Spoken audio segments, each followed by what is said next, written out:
Today's headline is Wild Pigeon Shooting Now. The subheadline says, Shy Swift Birds, which test the sportsman's skill to the utmost. It says, in the orchards and stubble fields, the wild pigeons are flocking in these crisp September mornings. The big bronzeback birds are plump now and offer rare sport to the gunner who is cunning enough to outwit them.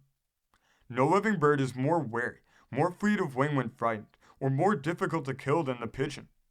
Of course, there are scarcely any left of the vast flocks that used to pass through New England and the Middle States every fall, flying southward. But even today, scattered bunches of a dozen or two haunt the brown fields and meadows for days while they glean in the rye and wheat stubble. You must be early afield if you would bring in a good bag. While the dew is yet on the wayside weeds and before the mists have rolled away from the marshlands, you must set out. Your costume must be sober-hued, and with no colors to clash among the dusky autumn grasses and leaves, to betray your presence to the keen-eyed birds. You will want no dog with you, for the best broken pup that ever followed gun cannot be made to lie for an hour hidden in a thicket or under a wall while you sneakingly skirt a buckwheat patch. He will not be needed to retrieve, for you can find and bring in your own killed, and as for tracking and flushing the game, your own eyes will do the former, and the latter will be accomplished far sooner than you wish generally.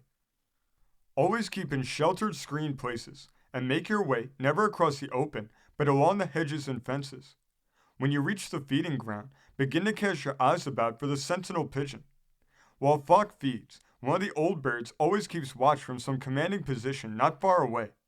A dead tree is a favorite roost for the sentinel, the bare limbs not shutting off any of his view.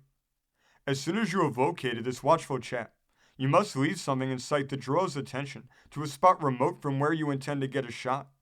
A coat, a cap on a stick, or a handkerchief hung on a bow will generally serve the purpose. Leaving the suspicious object where it's fluttering in the breeze will keep it in evidence.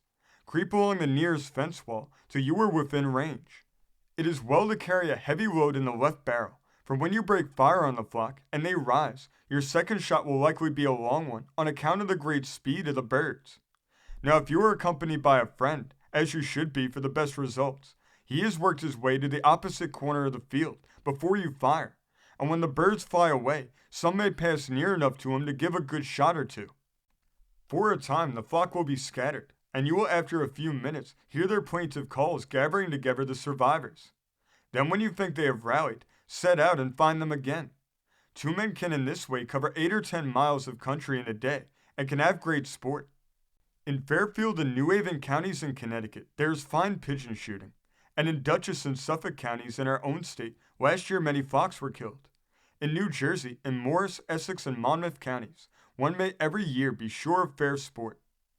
To the man who has no dog, and who loves the gun, and the long breezy fall days of field, pigeon shooting offers a delightful pastime, and one that may be enjoyed near his home in New York. This story comes from the great state of New York, being reported in the Sun of September 9th, 1894. Thank you for joining us today. If you want to continue to uncover all of America's lost and forgotten history, now remember before you leave to hit the subscribe button, hit the notification bell, and remember to like and comment below. And we will see you next time on Americana Archives.